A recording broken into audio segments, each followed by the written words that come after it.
Hi, I'm Art Caplan. I'm at the Division of Medical Ethics at NYU Grossman School of Medicine.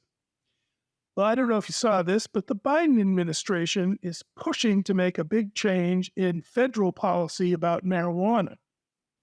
For a long time, marijuana has been on the Schedule 1 list of basically highly controlled drugs, much closer to heroin, opiates, and there are severe penalties, at least on the federal books, for dealing in marijuana. You can go to jail 15 years for a second conviction. There are many people still in prison for dealing and selling in marijuana. As I think many watching this know, many states have decided to permit marijuana use for medical reasons and have decriminalized it at the state level, allowing clinics to open up where you can get a prescription, say in the state of Pennsylvania, and get marijuana prescribed for a huge number of conditions. And there are even a few states that have said, you know what, we're going to allow this for recreational use, decriminalizing it. So state laws allowing it in some parts of the country, federal law is still treating it like a very dangerous drug. So the administration is saying, let's shift that from Schedule 1 to Schedule 3.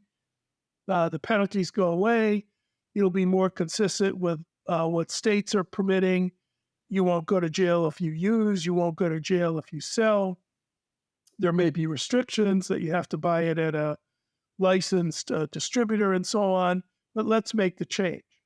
Now, I am all for decriminalizing marijuana. It makes no sense. The drug is something that is widely used. Having severe penalties for this kind of substance seems to me not the right public policy approach.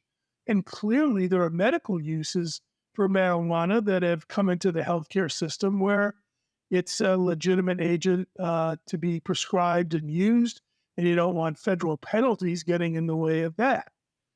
On the other hand, we're treating marijuana as if it has no dangers, no risks, no problems associated with it. It's sort of a wonder substance that makes you feel better.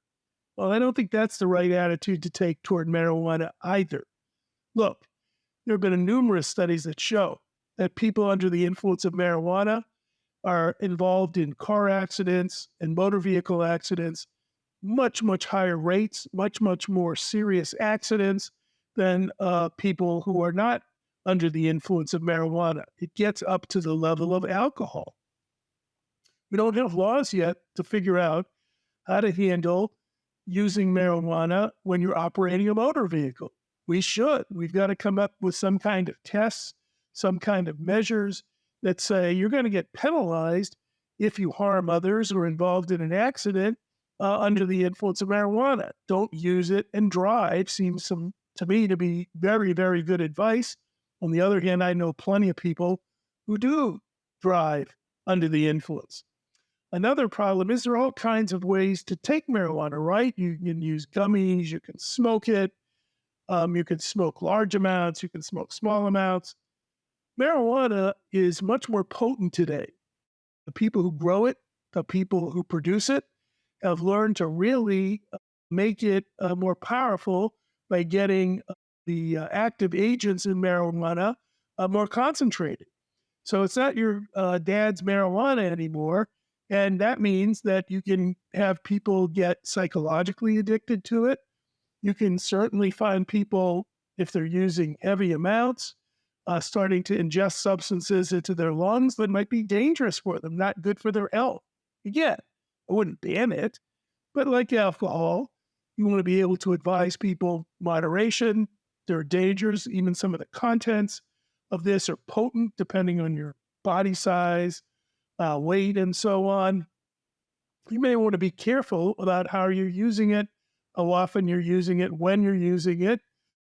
And we don't have that kind of system set up for counseling patients about marijuana use. Many times when I'm in the office, people ask me on a questionnaire before I see the doctor, do you use marijuana? If I check the box and say yes, it never comes up again. It's just something that they're sort of there as a checkbox, but I'm never counseled or advised or No one says anything about, heavy use, dangers, driving under the influence, and so on, or better for you to use edibles as opposed to smoking because there's less danger to your health, or whatever one might say. We don't really understand all the health impacts of marijuana. More research is needed, I think, and it shouldn't stop just because we decriminalize it. At the same time, it's one thing to say you can use marijuana. It's another thing to overlook the obvious risks, adverse events, and dangers that it poses, particularly heavy use, to younger people, to people who are vulnerable to addictions, and so on. So sure, let's make the change. Let's stop the jail sentences. Let's stop the discouragement of trying to prescribe medical marijuana by having these severe federal penalties. Let's follow the states and start to allow it. But let's also say we're going to regulate its content, marijuana. We're going to make sure that people know how potent it is. We're going to make sure that they know what's the best way to use it if they want to use it for medical or recreational purposes, when to use it, not driving, when to use it in certain amounts, what the risks are smoking it versus other ways to use it. Let's not just treat this as some kind of miracle substance that just makes you feel good, that has no consequences. I've yet to find that substance, and marijuana certainly isn't it. I'm Art Caplan at the Division of Medical Ethics at the NYU Grossman School of Medicine. Thanks for watching.